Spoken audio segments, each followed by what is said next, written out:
सालुंके की गवाही और डीसीपी चित्रोले की सलाह पर मुझे इस शहर से तड़ी पार कर दिया गया था, अपने परिवार से दूर, अपने धंधे से दूर। इन 6 सालों में मैंने 6 जन्म का नर्क भोगा है जज साहब। तब मैंने इरादा किया कि जिस दिन भी मैं मुंबई लौटूंगा, सालुंके और डीसीपी चित्रोले से अपने 6 साल का बदला 6 गुना ज्यादा लूंगा, मौत से भी बदतर सजा दूंगा इनको। तब मैंने ये प्लान रचा, रोहित का खून इस तरीके से किया कि देखने वालों को लगे कि उसकी मौत डीसीपी के हाथों हुई है।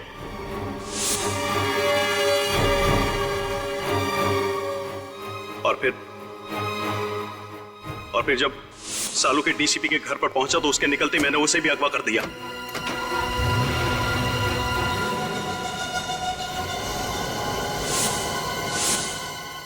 और फिर सालू के कपड़े एक लाश को पहनाकर अपने आदमियों के द्वारा डीसीपी के कमरे में छुपा दिया।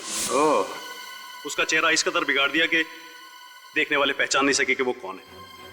और फोरेंसिक्स की वो रिपोर्ट जो कहती थी कि वो मृत शरीर डॉक्टर सालुंके की है, वो भी स्पष्ट है कि आप ही ने बदल पाए। जी हाँ, ये काम भी मेरे आदमी ने किया। कंप्यूटर टेक्नीशियन के भेस में जाकर बड़ी चालाकी से उसने सालुंके के डेंटल, डीएनए और ब्लड रिकॉर्ड्स उस लाश के रिकॉर्ड्स के साथ में बदल दिए। राइट। और छोटू चाय वाला और ड्राइवर जनार्दन, ये भी आप ही के आदमी थे? जी हाँ, वो सब भी मेरे आदमी थे। मैं डीसीपी चित्रोले की बाकी की जिंदगी सलाखों के पीछे देखना चाहता था और सालुंके को अपने पास में कैद रख करके घुट-घुट करके मौत देना चाहता था, लेकिन तुमने और सीआईडी ने मिलकर के सब बर्बाद कर दिया। Sorry about that. One who lives by the gun dies by the gun. Teja, जो व्यक्ति बर्बादी को पालता है उसका अंत भी बर्बादी ही होती है। The defense finally rests your hand. ये अदालत मुजरिम तेजा को अंडर कवर ऑफिसर रोहित और ड्राइवर जनार्दन के कत्ल के जुर्म में दोषी पाते हुए दफा 302 के तहत उम्र कैद की सजा सुनाती है और डीसीपी चित्रोले को इस केस से बाइज्जत बरी करती है। The case is closed.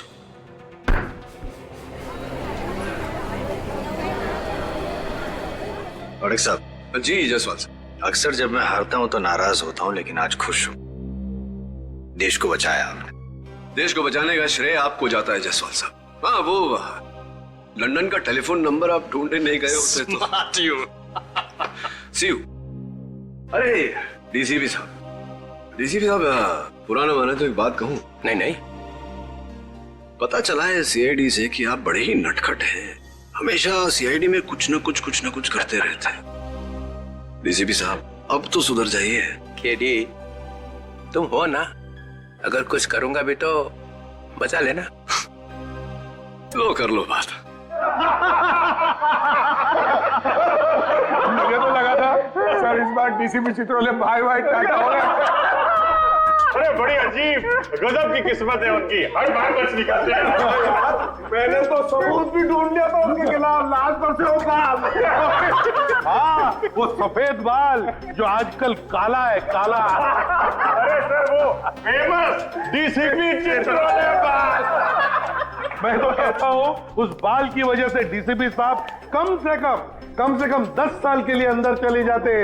10 साल के बगैर उस बाल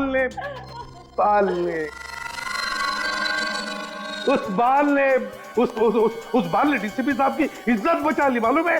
अरे मैं तो बोलता हूँ कि ये बाल फोरेंसिक लैब में रखना चाहिए ताकि सारे स्टूडेंट देख सके। अरे क्या बात कर रहे हैं सर, डीसीपी साहब का बाल लैब में? अरे उनका बाल तो सर म्यूजियम में रखना चाहिए। अरे अभिजीत, मैं ये कह रहा हूँ कि देखो, अगर वो बाल म्यूजियम में रखोगे तो सारे स्टूडेंट्स को याद दिलाता रहेगा कि डिटेक्शन कैसे किया जाता है। डीसीपी साहब ने डिटेक्शन कैसे किया? सर कैसी बातें कर रहे हैं सर, डीसीपी और डिटेक्शन? सर उनके नाक के नीचे हाथ नहीं बैठ जाएगा ना तो भी उन्हें पता नहीं चलेगा। ऐसा ये निखिल बता रहा था सर। मैंने सिर्फ बोला कि ऐसी बातें मुंह से निकालने से पहले 10 बार सोच लिया कर, मगर सर कुछ नहीं दिखता। बात निकल गया। ये रजत भी बोलेगा, हाथी नहीं दिखता उनको। हाँ सर, ये मैंने भी सुना है कि डीसीपी चित्रोले हाथी देख ले तो हाथी खुद बोलेगा कि डीसीपी चित्रोले से बढ़िया इन्वेस्टिगेटर कोई है ही नहीं। अरे यार ये क्या बात करने लगा यार। अभिजीत ये गलत है, हाथी घोड़ा सब गलत है। अरे क्या इसमें क्या गलत है यार? अभिजीत जो बात गलत है वो गलत है। अरे क्या गलत है?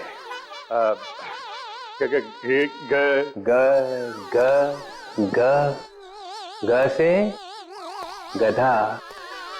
ग से गलत है सर। मुझे हाथी घोड़ा दिखाई नहीं पड़ता है। सर मैं तो आपकी टीम में हूँ सर। क्या? नहीं सर, आपकी टीम में हूँ। धोबी का कुत्ता, ना घर का ना घाट का। नहीं सर, वो तो हमने तो आपको बचाने के लिए एड़ी चोटी का जोर लगा दिया सर, दिन रात डिटेक्शन किया, वो सुराग ढूंढ के निकाला सर। वो बाल नहीं सर, वो निकाला सर, वो हाथी।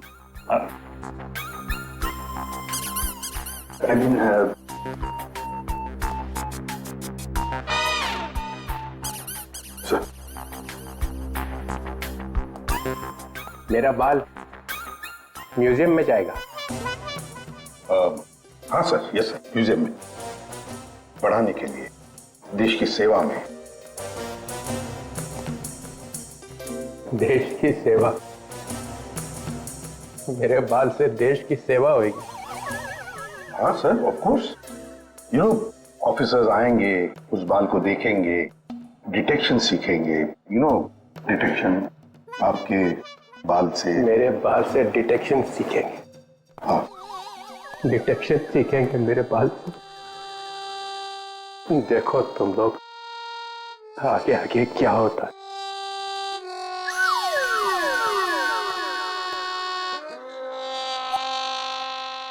जाते जाते भी टेंशन दे गया है। अरे देखा जाएगा। चल गया कि राजा, यानी रोहित का खून किसने किया? किसने? डीसीपी साहब ने। अगर उनकी किसी से दुश्मनी होगी तो हमसे होनी चाहिए थी। डॉक्टर सालुके को क्यों मारा सर? उनका दुश्मन कौन हो सकता है? दुश्मन कोई घर का ही है दया। घर के भेदी ने ही लंका ढाई है दया, और ये घर का भेदी है डीसीपी चित्रोले।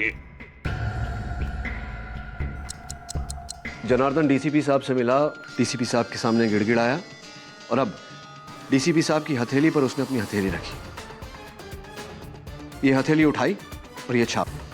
कुछ लिखा था क्या जनार्दन के हाथ पर? सर, मैं डीसीपी साहब से बात करता हूँ। और हम जनार्दन को ढूंढते हैं। क्या लगता है केडी, डीसीपी चित्रोले ने ये खून किए? अभिजीत, मैं तो अदालत में यही प्रमाणित करने का प्रयास कर रहा था कि वो हत्यारे नहीं है। ये हत्याएं उन्होंने नहीं की कि अचानक उन्होंने अपराध अपने सर ले लिया। बड़े विचित्र पुलिस ऑफिसर है, पूरा केस घुमा कर रख दिया। अच्छे अच्छों को घुमा देता है ये डीसीपी। अगर तुम इस आदमी को अच्छी तरीके से जानते होते तो इसका केस लड़ना तो दूर, इसे अपने पास खड़ा भी नहीं करते। इतना काइया आदमी है ये कि कब क्या कर बैठेगा कुछ पता नहीं चलता। ये जो अदालत में पलटी मारी है ना, अपना गुनाह कबूल कर लिया है, ये बिना बात के नहीं किया है। इसके पीछे कोई ना कोई चाल है केडी, कोई ना कोई चाल है। मतलब जब तक जनार्दन गवाही देने नहीं आया था तब तक तो सब कुछ ठीक चल रहा था। ये सब जो हुआ है जनार्दन की गवाही के बाद ही हुआ है। हाँ, जनार्दन जब डीसीपी साहब के पास जाके रोया उसके बाद ही कुछ हुआ है। करेक्ट। जनार्दन ने डीसीपी के हाथ पे कोई संदेश लिखा था, जिसे पढ़ने के बाद वो घबरा गए और उसके बाद ही उन्होंने अपना बयान बदल दिया था। तुम बिल्कुल ठीक कह रहे हो अभिजीत, वो संदेश ही इस चक्रव्यूह की जड़ है। और वो संदेश क्या था वो सिर्फ जनार्दन बता सकता था, मगर वो तो मर गया। सारा सीक्रेट अपने साथ ले गया। मगर जनार्दन के हाथ से शायद तारिका को कुछ पता चल सकता है, पर तब तक हमें कोई और रास्ता निकालना होगा। अब एक ही रास्ता बचा है। समय बहुत कम है और अदालत अपना निर्णय सुनाए उससे पहले जनार्दन के हत्यारे को ढूंढना होगा। जाएगा कहां वो? उसे तो हम ढूंढ निकालेंगे, बस समय बहुत कम है केडी, समय कम है। अभिजीत, सीआईडी के लिए कोई काम मुश्किल नहीं। हाँ तारिका।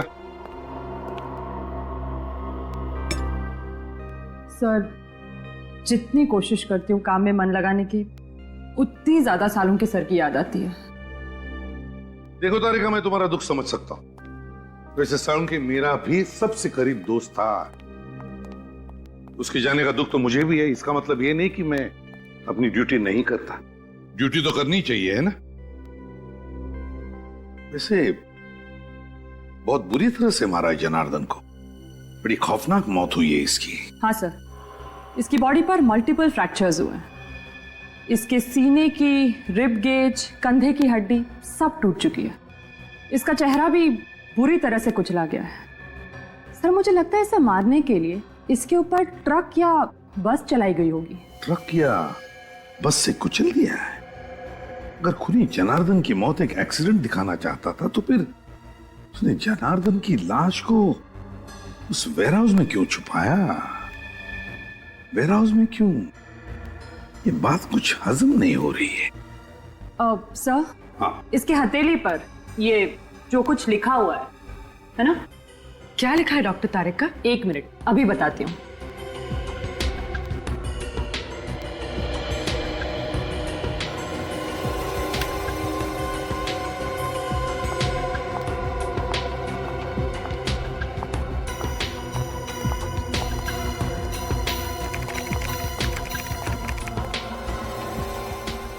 अपराधी बनोगे या खूनी, जुर्म मान लो वरना शहर में 4 बॉम्ब फटेंगे। अपराधी बनोगे या खूनी, जुर्म मान लो वरना शहर में 4 बॉम्ब फटेंगे। जुर्म मान लो वरना शहर में 4 बॉम्ब फटेंगे। माय गॉड, तो ये बात है। इसीलिए डीसीपी चित्रोले ने जुर्म कबूल कर लिया, इसी धमकी की वजह से। लेकिन सर, अब हम 4 बम तक पहुंचेंगे कैसे? निखिल, जनार्दन की लाश खूनी ने उस वेयरहाउस में छुपा दी। उसी वेयरहाउस में क्यों? कोई ना कोई तो वजह होगी जनार्दन की लाश को उस वेयरहाउस में छुपाने की।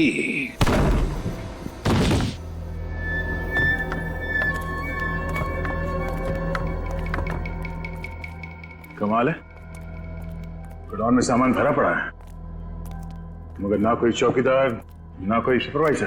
किसी ना किसी को तो होना चाहिए था यहाँ पे। सर, जब जनार्दन की लाश यहाँ से मिली थी तभी यहाँ कोई नहीं था।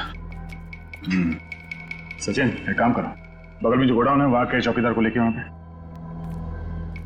कोई ना कोई वजह जरूर होगी जो उन अपराधियों ने जनार्दन की लाश को यहाँ पे लेकर आए। रजत, ढूंढो बोलो सर।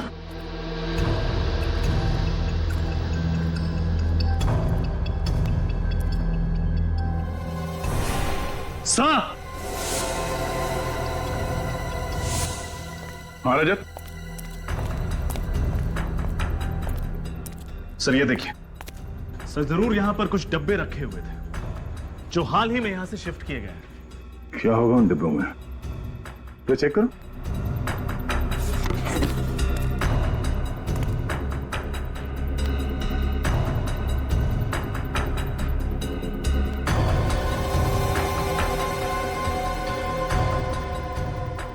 सर, हाँ? इसमें तो बस नॉर्मल सामान है, कुछ खास नहीं।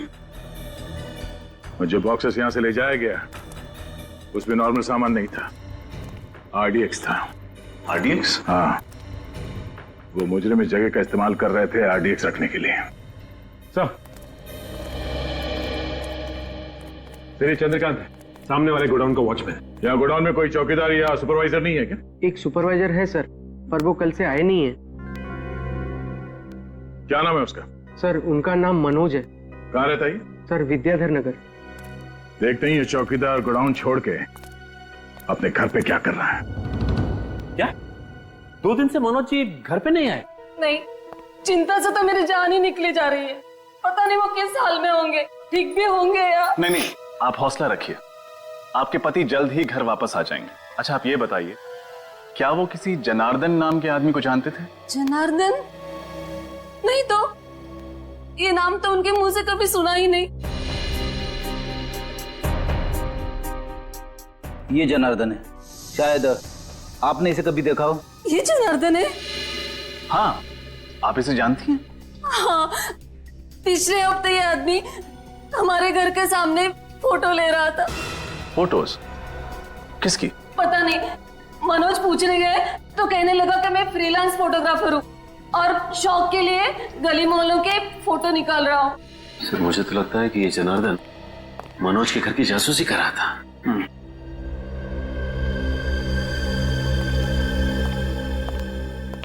ये आदमी कौन है?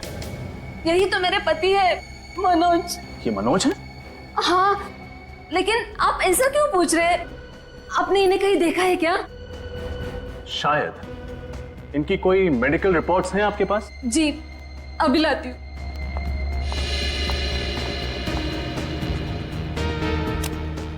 इस फोटो में जो आदमी है, अगर ये मनोज है तो फिर वो डीसीपी साहब के घर पे साळुंखे की लाश। साळुंखे की लाश डीसीपी साहब के घर पर कैसे?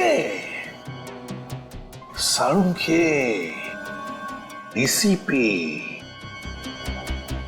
ये मनोज और साळुंखे। माय गॉड, अब पता चला रजत क्यों चौंक गया था मनोज का फोटो देखकर। ये मनोज और साळुंखे, मनोज और साळुंखे एक ही कद के, एक ही रंग के हैं। ये देखो। फिर मतलब जनार्दन कहीं इसलिए तो मनोज की जासूसी नहीं कर रहा था ताकि साळुंखे सर की जगह मनोज को? हाँ पूर्वी, ऐसा ही हुआ है, ऐसा ही हुआ है। किडनैपर्स ने सिर्फ मनोज का इस्तेमाल नहीं किया, बल्कि उसे किडनैप करने के बाद उसके वेयरहाउस में आरडीएक्स रखना शुरू कर दिया। आरडीएक्स रखना तो कहीं ऐसा तो नहीं कि मनोज को किडनैप करने के बाद उसका खात्मा कर दिया, मनोज को मार दिया? तो फिर अगर मनोज को मार दिया तो क्या साळुंखे जिंदा है? हाँ, जरूर साळुंखे अभी भी जिंदा है। और सब इसका डीएनए, उंगलियों के निशान सब डॉक्टर साळुंखे से मैच करते हैं।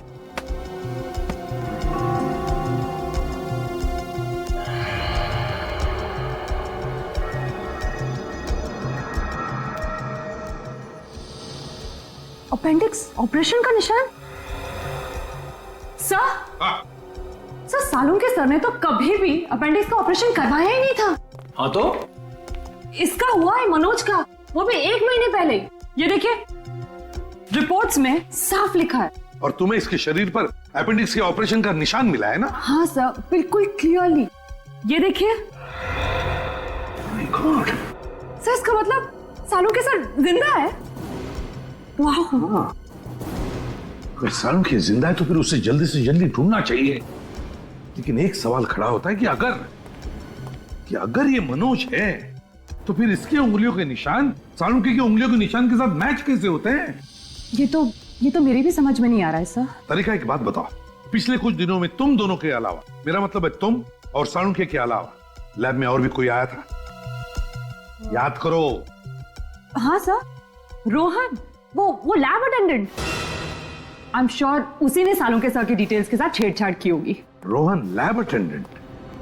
तो फिर इस रोहन को उठाओ और साळुंखे कहाँ है ये डीसीपी चित्रोले के घर से पता चलेगा।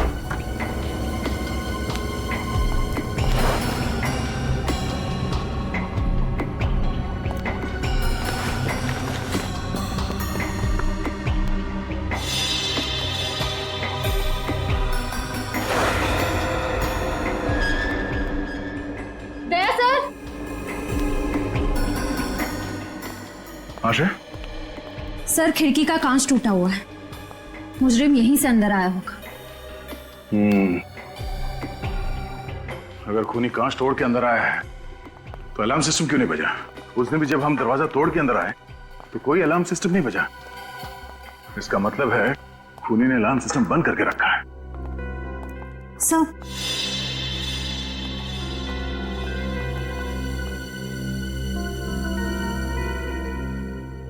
अलार्म बंद है। लेकिन सर, जब मुजरिम ने खिड़की तोड़ी तब तो अलार्म बजा होगा ना? तो क्या उसने अंदर आकर ये अलार्म बंद किया? एक बार अलार्म सिस्टम बज जाए तो उसे बंद करने के लिए इसमें पासवर्ड डालना पड़ता है। लेकिन सर, ये पासवर्ड तो सिर्फ डीसीपी सर जानते होंगे, तो फिर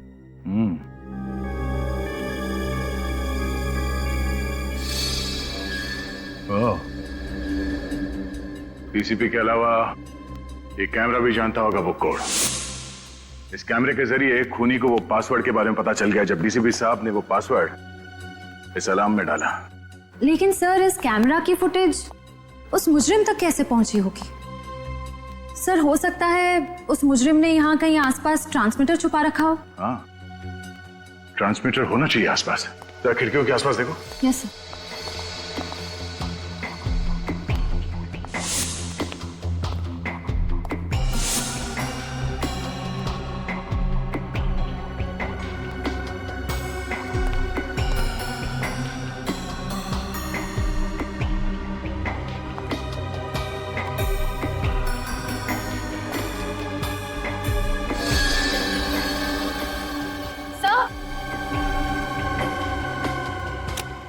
हाँ श्रेया? Sir, transmitter. अगर वो खूनी मनोज की लाश यहाँ लेकर आया था, जरूर किसी गाड़ी में रख के लाया होगा। लेकिन सर, पड़ोसी कह रहे थे कि उन्होंने किसी अनजान गाड़ी को घर के बाहर नहीं देखा। अच्छा,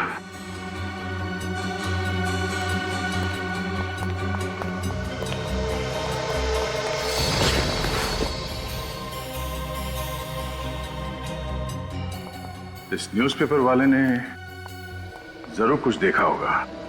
देखा, रोहन घर पे है ही नहीं। हर गड़बड़ वाले आदमी के घर के बाहर ताला ही लगा रहता है। हाँ, सीआईडी तो आदी हो चुकी है ताले तोड़ने के। कौन ने जरूर कोई सुराग छोड़ा होगा, ढूंढो।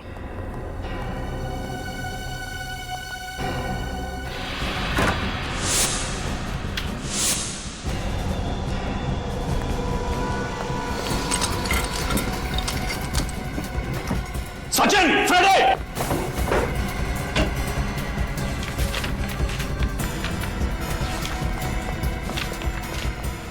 बॉम्ब बनाने का इतना सारा सामान, मतलब रोहन ने लैब में हमारे कंप्यूटर के साथ छेड़छाड़ नहीं की, बल्कि उसने अपराधियों की मदद की है बॉम्ब बनाने में। हाँ, और ये बॉम्ब बहुत ताकतवर है। ये देखो, आरडीएक्स का इस्तेमाल किया गया इन्हें बनाने में। मुझे तो बड़ी घबराहट हो रही है। अगर जल्द से जल्द रोहन को पकड़ा नहीं गया तो न जाने कितने मासूम लोग इस बम का शिकार हो जाएंगे। सब कुछ नहीं होगा फ्रेड, रोहन को हम जरूर पकड़ेंगे और बॉम्ब्स मिलने के पहले पकड़ेंगे।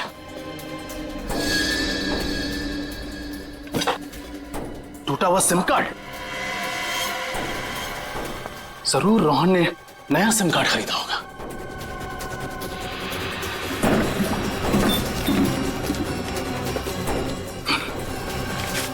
दुकान की पर्ची, इसका मतलब है रोहन ने जरूर नया नंबर इसी दुकान से खरीदा होगा। Vikram mobile and communications, bungalow number 32, Kailash road, civil lines. वहाँ अखबार आप ही डालते हो ना? जी हाँ सर, वो तो डीसीपी चित्रोले साहब का घर है ना? हाँ हाँ, चित्रोले साहब का घर है। घर के बाहर उनकी गाड़ी खड़ी थी क्या? सिल्वर रंग की वो लेस्कोटना गाड़ी? हाँ, वही कार। नहीं साहब, उनकी गाड़ी वहां नहीं खड़ी थी और घर पर ताला लगा हुआ था, इसलिए मैं पेपर बाहर डाल के चला गया था। अच्छा, किसी और की गाड़ी खड़ी थी उनके घर के बाहर? हाँ साहब, घर के बाहर दो गाड़ियां खड़ी थी। एक ब्लैक कलर की थी एल्सो ब्रांड की, और दूसरी थी व्हाइट कलर की वैन। दया, ब्लैक कलर की एल्सॉप गाड़ी तो सालुंखे की भी है, और ये सफेद रंग की वैन किसकी हो सकती है? आपने उस वैन का नंबर देखा था? सर, नंबर तो नहीं देखा, लेकिन उसके पीछे कुछ शेर का स्टिकर लगा हुआ था। सर, अगर ये शेर का स्टिकर किसी कंपनी का लोगो होगा तो हम इसके बारे में नेट से पता कर सकते हैं। हाँ तो फिर करो, जल्दी करो। देखो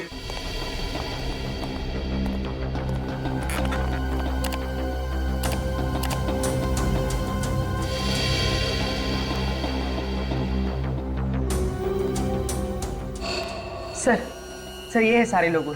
आओ दिखाओ जरा, कौन सा स्टिकर था? देखो ये सारे लोगोज है। ये वाला सर। दीवान फैशन हाउस। पूर्वी, काम करो, इस दीवान फैशन हाउस में फोन करके पूछो कि उनके पास कोई सफेद रंग की डिलीवरी वैन है क्या जिसके ऊपर ये ऐसा स्टिकर है। आप जा सकते हैं। Thank you. दया, ये दीवान फैशन हाउस की गाड़ी का, ऐसी गाड़ी उनके पास क्या कर रही थी? सर, हाँ सर, उस रोहन का नया मोबाइल नंबर पता चल गया। गुड। कहां पर ट्रेस हुआ? सर उसका फोन मालवीय नगर में ट्रेस हुआ है सर। सर जीपीएस के हिसाब से रोहन का फोन एक जगह पे रुका नहीं है, बल्कि एक जगह से दूसरे जगह पे मूव कर रहा है सर। मालवीय नगर। हेलो दीवान फैशन हाउस, हाँ मैं सीआईडी से इंस्पेक्टर पूर्वी बोल रही हूँ। आपके पास कोई सफेद कलर की डिलीवरी वैन है?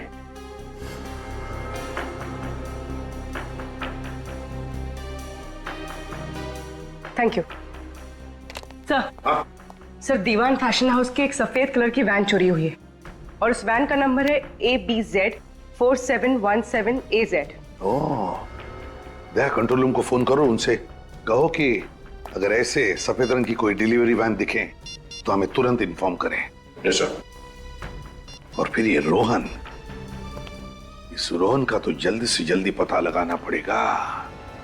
शायद ये सारे बॉम्ब्स उसी के पास है।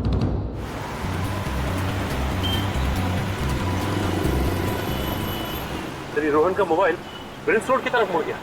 ओह नो, कहीं ये सेलू बाजार तो नहीं जा रहा? सर वो इलाका तो काफी भीड़ भाड़ वाला है, अगर वहां पे बॉम्ब फट गया तो तबाही मच जाएगी। ऐसा कुछ नहीं होगा सचिन, इसके गंदे इरादे को कामयाब होने नहीं देंगे। सीआईडी से रोक लेगी। एक काम करते हैं, आगे से राइट लेते हैं, शैतान चौकी से शॉर्टकट है सीधे सेंट्रल बाजार जाने के लिए। सचिन, बॉम्ब स्क्वाड को फोन करो और उन्हें फौरन सेंट्रल बाजार पहुंचने के लिए बोलो। Bomb squad?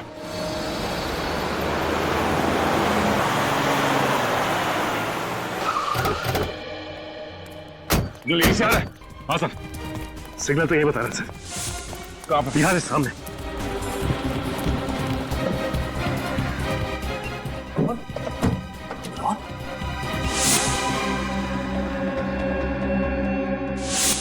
ये जिंदा है, एम्बुलेंस बुलाओ। सचिन जल्दी। अजित, इसे बाहर निकालो, संभाल के। गोली सीधे छाती पे मारी है।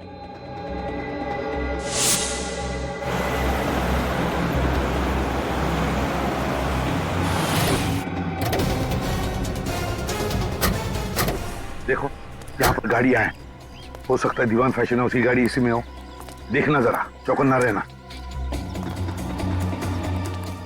सर, वो है वैन। हाँ, संभाल के।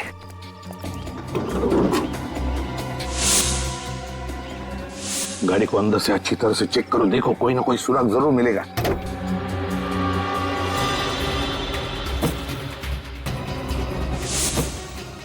सर!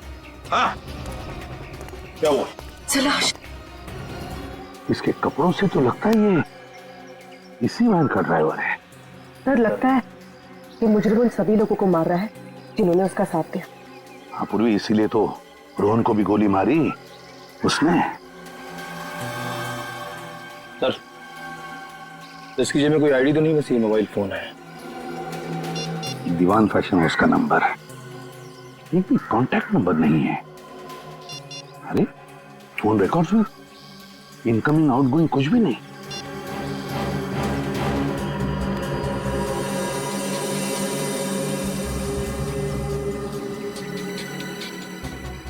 यार ये तो सारुंगी का पेन है। इसका मतलब है सारुंगी को इसी वैन में ले जाया गया किडनैप करके। My God. निखिल, जल्दी से बॉम्ब डिटेक्टर लेकर आ, हो सकता है इस गाड़ी में बॉम्ब है।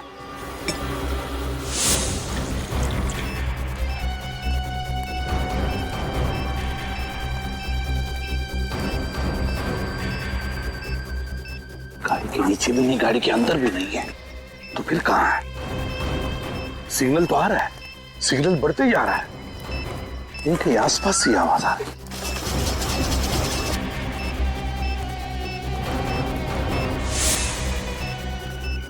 सिग्नल और भी बढ़ने लगा।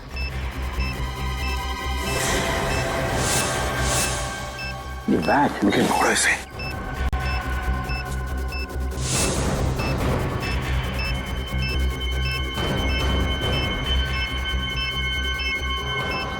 सिग्नल तो दिखा रहा है, बॉम्ब यहीं कहीं आसपास है।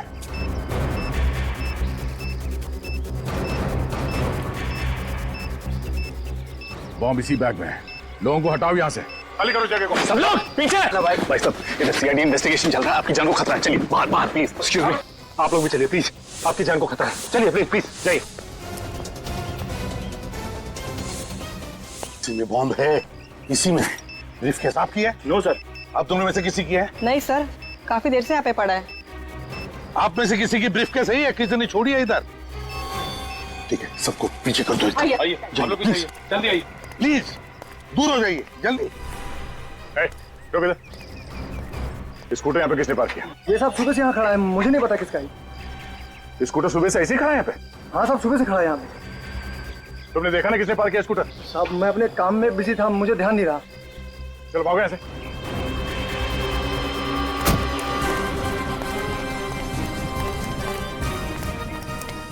विकी सर, बॉम्ब से राइट से। विकी, बहुत क्रिटिकल सिचुएशन है, हमारे पास टाइम बहुत कम है। इस बैग में बॉम्ब है, जल्दी से डिफ्यूज करो उसे। लेकिन सर, इस ब्रीफकेस के कोड तो लॉक है। नंबर लॉक खोल कर देखते हैं, खुलता है क्या?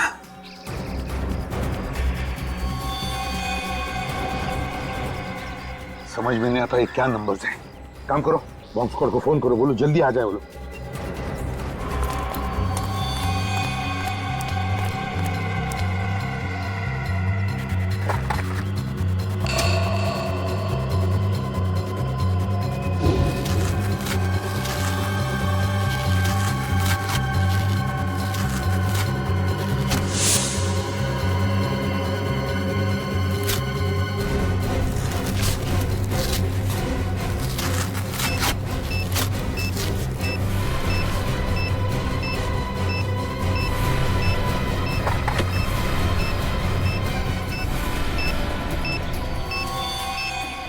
का फोन कैसे? तो मैंने बॉम्ब स्क्वाड वाले से बात की, वो कह रहे कि आधा घंटा और लगेगा होने में। और आधा घंटा? देखिए आधा घंटा बहुत लेट हो जाएगा। बताइए बॉम्ब डिफ्यूज कैसे करना है? हाँ मैं एसीपी प्रद्युम्न बोल रहा हूँ। एक मिनट, स्पीकर फोन ऑन करो जल्दी।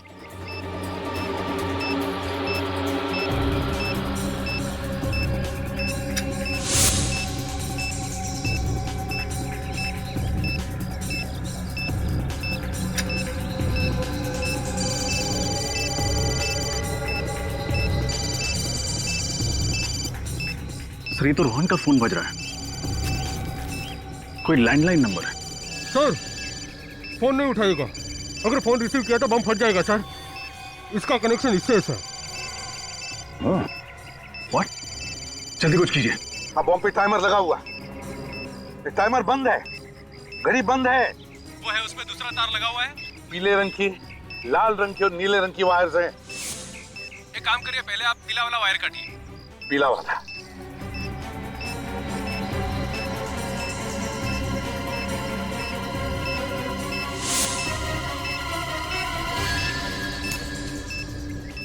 देखिए पीली वायर कट चुकी है। अब बताइए आगे क्या करना है, जल्दी बताइए प्लीज। ये तो वैन के ड्राइवर का फोन है। यहाँ तो टाइमर शुरू हो गया है। फोन रिसीव मत करना, अगर रिसीव किया तो बॉम्ब फट जाएगा। हेलो, सुन लिया आपने? बॉम्ब एक्टिवेट हुआ है सेल फोन के जरिए। अब क्या करें हम? 7 सेकंड बचे।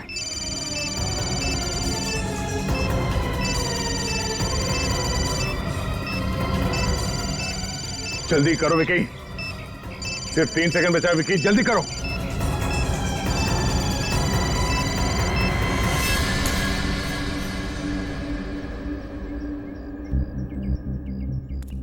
एक बॉम्ब को तो फटने से रोक लिया, न जाने बाकी के बॉम्ब कहां रखे हैं।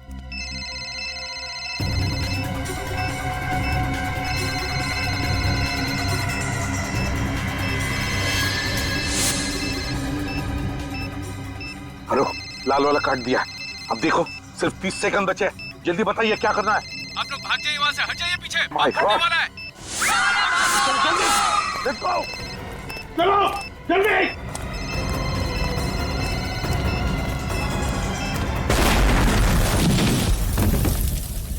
रोहन का होश में आना हमारे लिए बहुत जरूरी है। वही बता सकता है वो बाकी 2 बॉम्ब्स कहां पर फिट किए गए हैं। सर उस लैंडलाइन नंबर का पता चल गया जिससे उन बॉम्ब्स का टाइमर चालू किया गया था। किसका नंबर है? सर एक पीसीओ है प्रीतमपुर इलाके में। मैंने पीसीओ के मालिक से पूछताछ की, लेकिन उसे तो बॉम्ब्स के बारे में कुछ भी नहीं पता। उसे भी कुछ नहीं पता? या तो रोहन बेहोश है, फिर प्रीतमपुर के पीसीओ वाले को बॉम्ब्स के बारे में कुछ पता नहीं, तो फिर ऐसी कौन सी कड़ी है जो हमें उन बॉम्ब्स तक पहुंचा सकती है? सर शायद डॉक्टर सालुंखे हमें कुछ बता सके। हाँ, सालुंखे बता सके। अगर हम सालुंखे तक पहुंच गए ना, तो सालुंखे हमें जरूर उन 2 बॉम्ब्स के बारे में बता सकेगा। सर एक ऐसा सुराग पता चला है जिससे शायद हम लोग डॉक्टर सालुंखे तक पहुंच सकेंगे। कैसा सुराग? सर मैं दीवान फैशन हाउस रहा हूँ। वहाँ के मैनेजर ने मुझे बताया कि वहाँ से निकलने से पहले उस कार्गो वैन ने 12,500 किलोमीटर की दूरी तय की थी। और जब हमें वैन मिली तब कितनी चली थी? Sir 12,550 kilometre. मतलब वैन फैशन हाउस से निकलने के बाद 50 किलोमीटर चली थी। और सर ये वैन हमें जहां पर मिली है वहां से फैशन हाउस की दूरी लगभग 30 किलोमीटर है। तो मतलब वैन 20 किलोमीटर ज्यादा चली है। तो इसका मतलब है जहां पर वैन मिली थी वहां से 10 किलोमीटर के दायरे में ही सालुंखे को कहीं पर बंदी करके रखा है। और ये जगह जरूर किसी बीच के आसपास है, क्योंकि वैन के टायर से और ड्राइवर के जूते से हमें रेत मिली है। जरा मैप दिखाओ। Yes sir.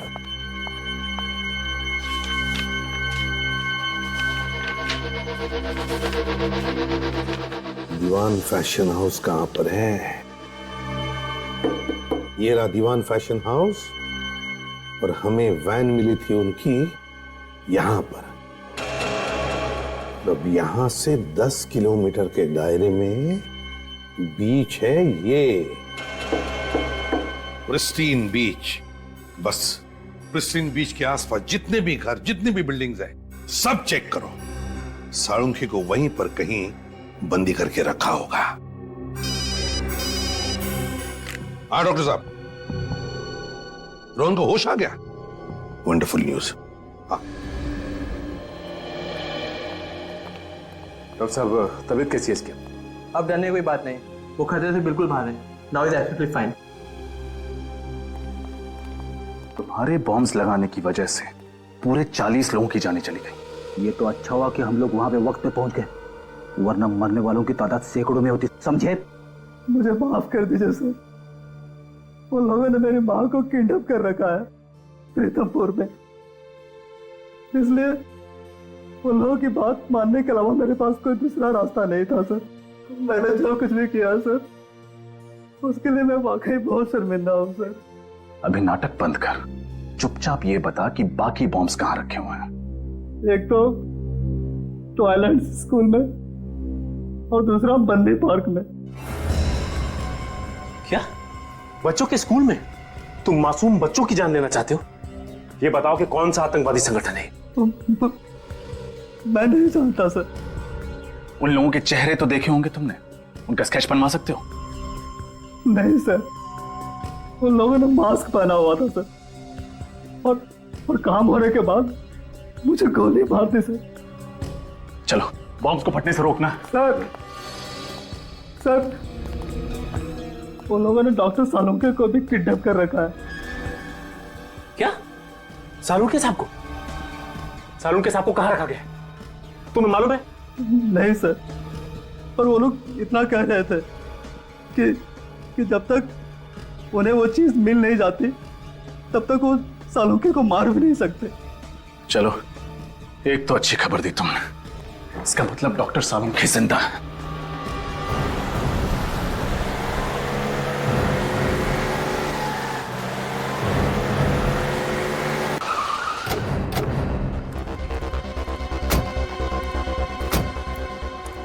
सचिन, फ्रेडी, पूरा एरिया छान मारो। तुम? हाँ साहब। एक बात बताओ, किसी अनजान आदमी को तुमने स्कूल के आसपास कहीं देखा? नहीं साहब। ठीक से याद करो, कोई आदमी जिसके पास बैग हो, कोई ब्रीफकेस हो। नहीं साहब, ऐसा तो कोई आदमी नहीं देखा। स्कूल के अंदर कोई अनजान आदमी तो नहीं घुसा ना? नहीं साहब, स्टूडेंट्स और पेरेंट्स के अलावा अंदर किसी भी इंसान का जाना मना है। और अगर कोई आदमी पेरेंट बन के घुस जाए तो? सर, पेरेंट्स के स्पेशल आई कार्ड होते हैं, हम उसे देख के अंदर छोड़ते हैं। हाँ ठीक है। ये स्कूटर किसका है? नहीं पता साहब। पागल हो क्या? पूछ रहा हूं मैं इतनी देर से।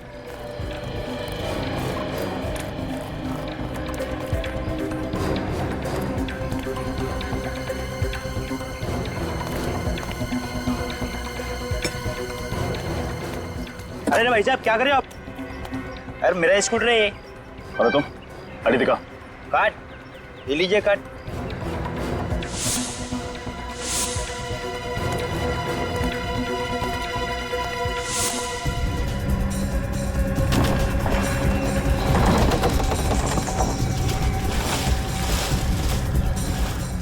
Sir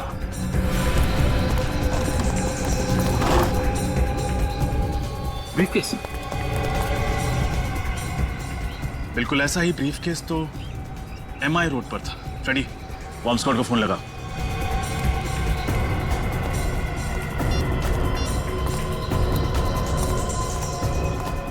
hello, bomb squad. हाँ सर, बॉम्ब डिफ्यूज हो गया सर। Thank God. हाँ सर, हम लोग पार्क पे पहुंच गए sir. Okay sir. Sachin, Rajat, park खाली करो जल्दी, बॉम्ब ढूंढो। चलिए आप लोग यहाँ से बाहर जाइए, पार्क से बाहर जाइए जल्दी। बाकी आप लोग भी प्लीज। CID इन्वेस्टिगेशन चल रही है, प्लीज जगह खाली कीजिए। खाली कीजिए, खाली कीजिए, पार्क खाली कीजिए, जल्दी जल्दी प्लीज।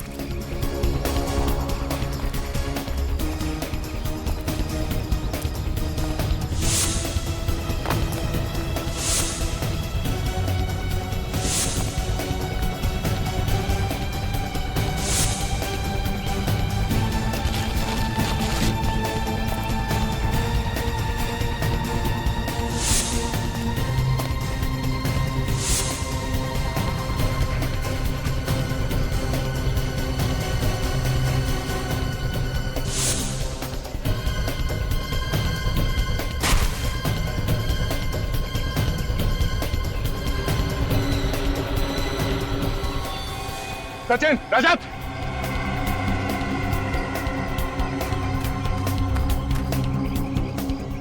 ब्रीफकेस, शायद इसी में बॉम्ब है। बॉम्ब स्क्वाड को फोन करो जल्दी।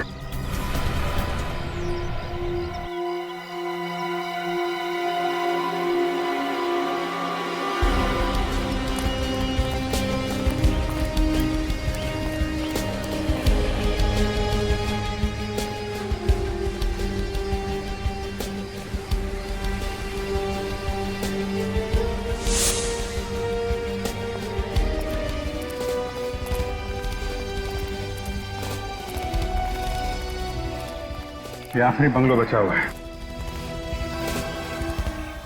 टायर मार्क्स देखा था?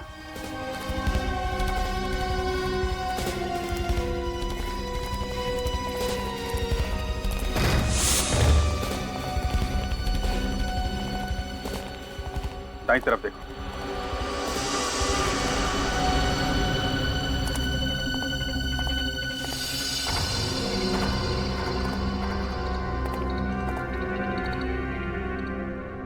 खून?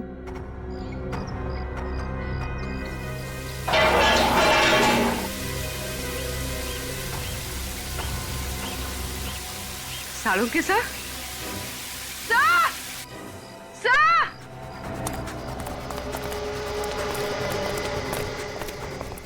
क्या हुआ पूर्वी? सर ये देखिए। ओह माय गॉड, डॉक्टर साहब, डॉक्टर साहब।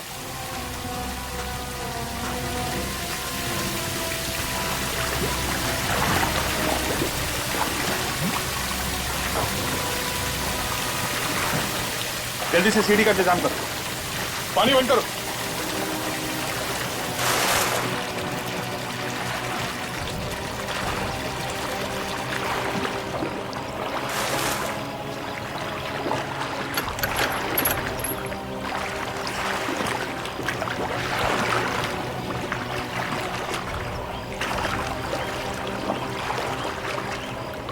जरा संभाल के ऊपर।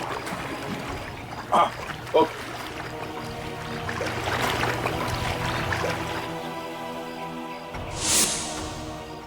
डॉक्टर साहब, पूर्वी जल्दी हॉस्पिटल में फोन करो।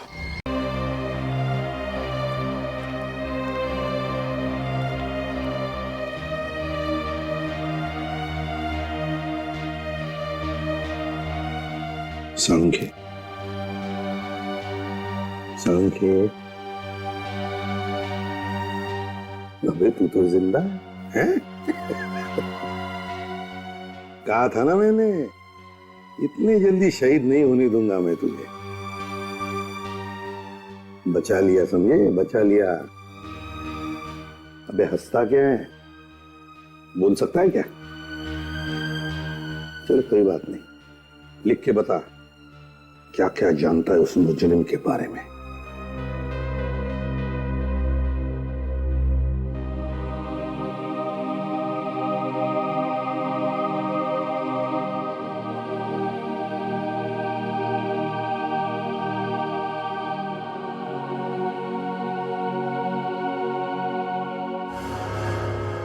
तीजा,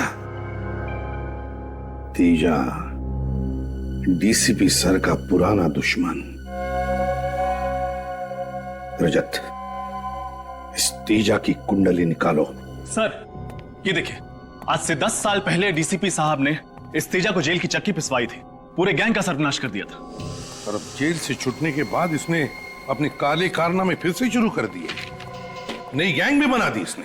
इतना ही नहीं सर, डीसीपी साहब से बदला लेने के लिए उसने इतनी बड़ी साजिश रची। हाँ सर, और सालुंके साहब की भी क्या हालत कर दी इस तेजा ने। एक एक गुनाह की कीमत चुकानी पड़ेगी इस तेजा को, एक एक गुनाह की। सालुंके बता रहा था ना कि जहां पर उसे बंद करके रखा था वहां पर उसने इंडस्ट्रियल सायरन की आवाज सुनी थी। हाँ सर, उन्होंने ये भी बताया था कि डीसीपी साहब के घर से वहां तक पहुंचने में तकरीबन आधा घंटा लगता है। एक मिनट, डीसीपी साहब के घर से आधे घंटे की दूरी पर तो सिर्फ एक ही इंडस्ट्रियल एरिया है, Narayani industrial area. Narayani industrial area, तो फिर इस तेजा के गुनाहों का महल इस नारायणी इंडस्ट्रियल एरिया में ही है।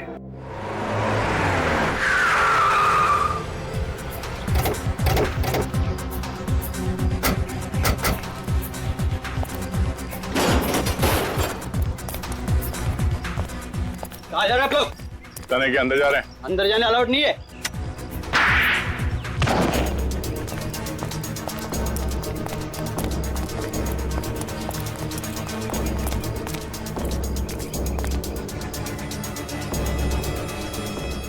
संभाल के, पता नहीं कितने लोग हैं अंदर।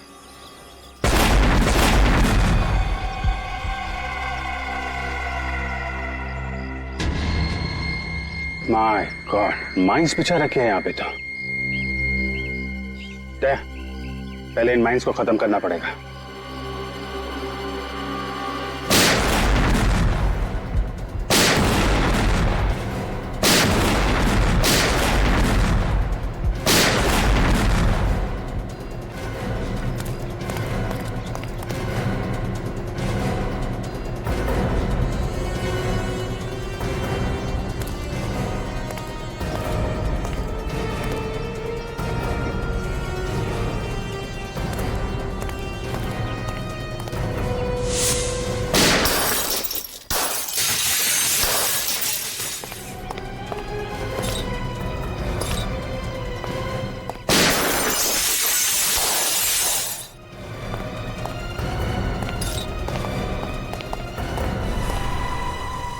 शेर की गुफा में तुम्हारा स्वागत है।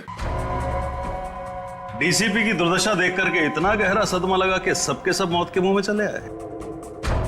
दुर्दशा तो तुम्हारी होगी तेजा, बहुत नाच लिए तुम। अब पर्दा गिराने का टाइम आ गया है। अच्छा, सबकी गन नीचे, जल्दी नीचे रखो, नीचे रखो वरना खोपड़ी उड़ा दूंगा इसकी। नीचे देख तेजा, अभिजीत को कुछ नहीं होना चाहिए, वरना तेरी जिंदगी को मैं एक भयानक सपना बना दूंगा। गन नीचे रखो, जल्दी। अभिजीत को कुछ नहीं होना चाहिए। बहुत याराना लगता है। अभिजीत, दया दया अभिजीत, हैं? तुम्हारी दोस्ती के काफी किस्से सुने हैं तेजा ने, मगर आज दोस्त को अलविदा कहने का वक्त आ गया, क्योंकि अभिजीत तो अब गया। अभिजीत को छोड़ दे, वरना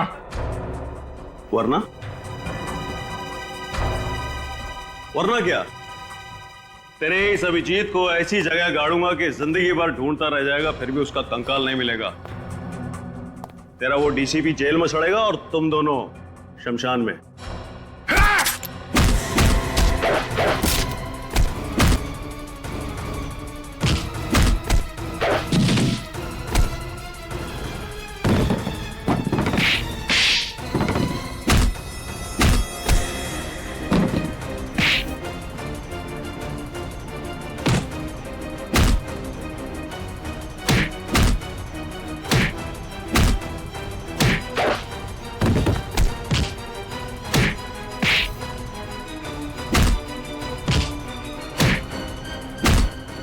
क्या बोला तू?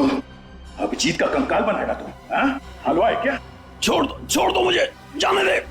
पहले दर्शन तो कर ले अदालत का। 6 साल पहले मुझे